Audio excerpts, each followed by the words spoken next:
मिरजेत महायुतीचे उमेदवार संजय काका पाटील यांच्या प्रचारार्थ महायुतीने भव्य रॅली काढून प्रचाराची सांगता केली। संजय काका पाटील यांना मतदान करण्याचं आवाहन केलं। सांगली लोकसभा निवडणुकीचे महायुतीचे उमेदवार संजय काका पाटील यांच्या प्रचाराला मिरजेत प्रचंड प्रतिसाद मिळत आहे।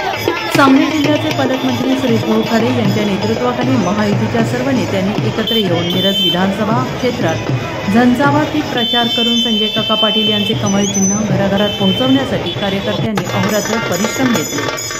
सांगली लोकसभा निवडणुकीच्या प्रचाराची सांगता आज झाली। प्रचाराच्या अखेरच्या दिवशी युवा नेते सुशांतदादा खाडे यांच्या नेतृत्वाखाली मिरज शहरात प्रचार रॅली काढून महायुतीच्या प्रचाराची सांगता झाली। बालगंधर्व नाट्यगृहापासून या प्रचार रॅलीची सुरुवात झाली। हलगीवचेच्या गजरात ही प्रचार रॅली काढण्यात आली। यावेळी संजय काका पाटील यांना भरघोस मताने विजयी करण्याचं आवाहन करण्यात आले। प्रचार रॅलीमध्ये युवा नेते सुशांत खाडे, समितदा कदम, संगीताताई खोत, गजेंद्र कुल्लोळी, बाबासाहेब आळतेकर, जयगोंड कोरे, जितेंद्र ढोले, दया खोत, अण्णा रसाळ, भैया खाडीलकर, ओंकार शुक्ल यांच्यासह मित्रपक्षाचे नेते, पदाधिकारी, कार्यकर्ते मोठ्या संख्येनं सहभागी झाले होते। प्रचार रॅली संपल्यानंतर रॅलीचे रूपांतर प्रचंड सभेत करण्यात आले। या प्रचार सभेत माजी खासदार विनायक सहस्त्रबुद्धे, भाजप प्रवक्ते श्वेता शालिनी यांनी संजय काका पाटील यांना भरघोस मताने विजयी करण्याचं आवाहन केलं आहे। Bureau report SBN Marathi,